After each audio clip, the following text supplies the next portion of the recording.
you very much.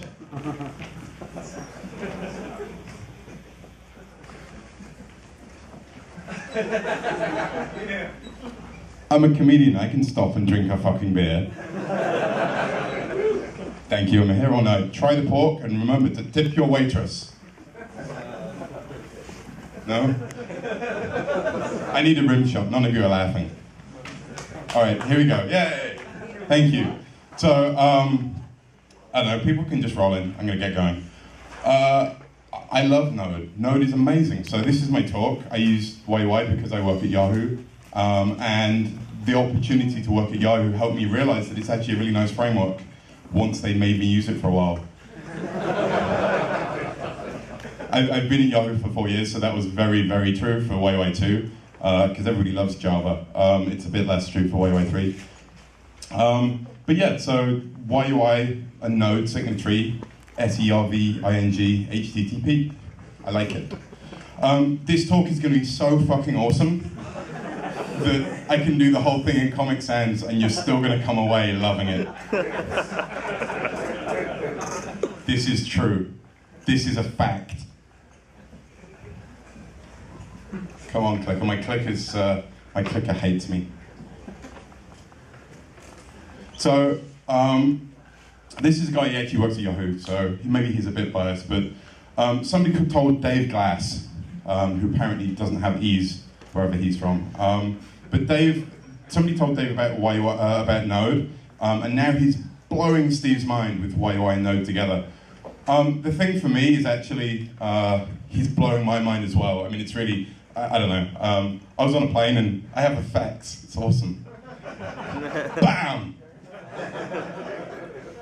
Right? This stuff is ridiculous. So, you know, there's a bit of hyperbole here. I'm being kind of flippant, but it really is pretty amazing. So, you know, Node is server-side JavaScript process, and it uses V8, and you know, it's non-blocking, it's event-driven, it's got common JS module format, blah blah blah.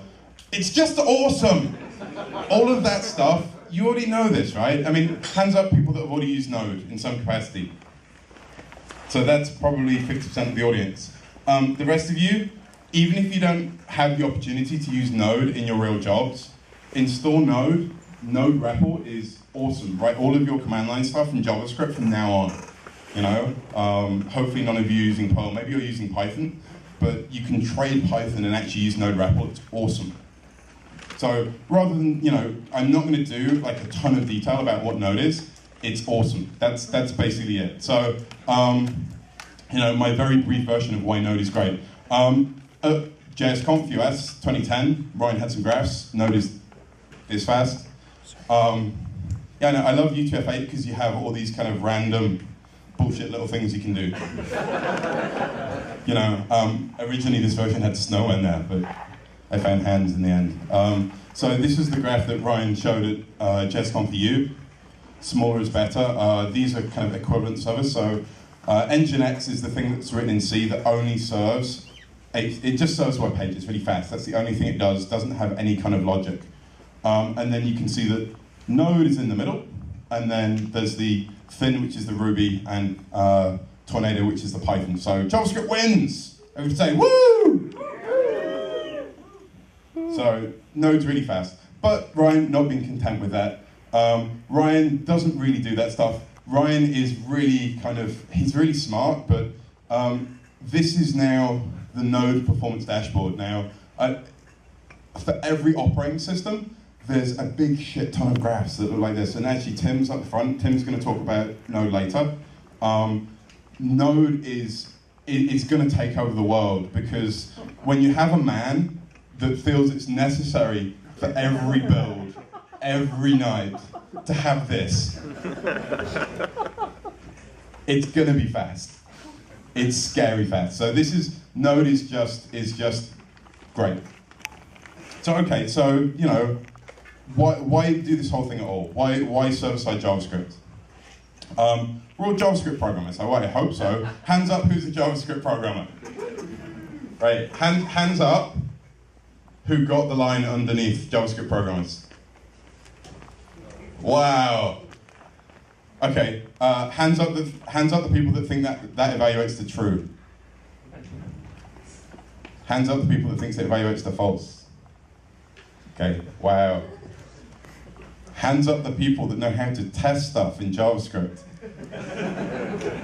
All right, I'm going to diverge from my talk track and let's do it in Node REPL.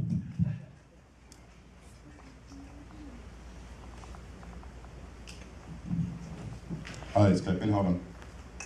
Can you all see that now? Yeah.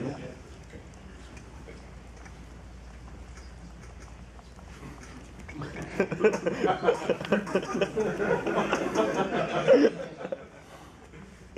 want to explain about Yahoo's machine naming convention? It's an automatic thing. The bitch deserved it. I'm kidding, she loves me. Wow, I really am like a comedian now. Now I'm like really on the edge of kind of... There's tomatoes left over. I know, right? I honestly, I didn't pick this name. I have another box called Captain Cook. You know, it's just whatever two random words they throw together. Make the last one greater than equals to 1. Yeah, so, well, this is the cool thing. So this is basically Brian, who's over there filming me. Because I asked him to, it's consensual, don't worry. So Brian started this website called What the Fuck JS. Are you going to talk about that later? Maybe a bit. So What the Fuck JS collects all the kind of random stuff about JavaScript, so this is kind of cool. So 3 is greater than 2 is greater than 1, doesn't work, it evaluates the false. And there's kind of, there are reasons for that, but one of the things that I think is really great is if you start wrapping brackets, that's false, but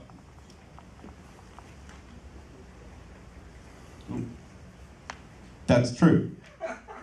I'm not going to tell you why, you're going to have to figure it out. It's an exercise for the audience.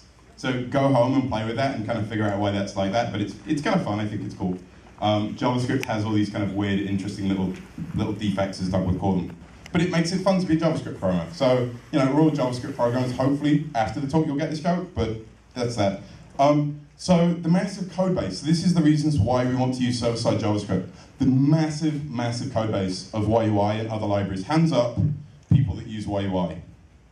Okay, so a few people. Good on you. I appreciate the charitable hand up, even if you don't use it and you're just trying to make me feel more comfortable. Hands up, people that use jQuery. Bah. I'm kidding. No, I mean, this is the thing, right? You guys use whatever works for you, but what we can't argue about is that there's so much heritage in the libraries, right? There's so much code, there's so much use, either in the libraries or, around it. So there's all of this stuff that we have, and it's like, wow, maybe if we could just use that, it would be helpful. And then the third reason is laziness, or I'm sick of writing stuff twice. Really, I just want to sit around in my pants. I'm British, pants means the things underneath my pants. Yeah. But yeah, I just want to sit around in my pants, right? I go to incredible lengths to do stuff with less effort. So I spend way more effort getting to the place where I then spend less effort for the thing that I do twice a month. That's like a programmer thing, I think. But, for us writing professional code, it's really important because, hands up people that use JavaScript to write client-side code on web pages. Everybody, because do we have a choice? VB script, hands up people that use VB script. Right. What about Flash? Boo that man. Boo that man. I don't even need to heckle you. The audience heckle you. Shit. But this is the thing. Hands up now, people that use PHP to do their... Okay, so a few people Ruby. Okay, a few people Python.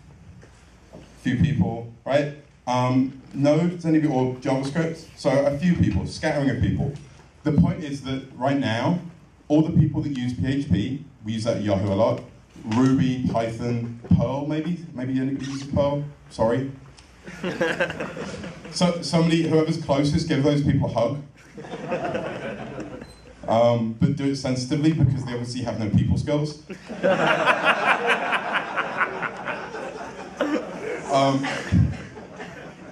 But this is the thing, right? Is we all code in these different languages.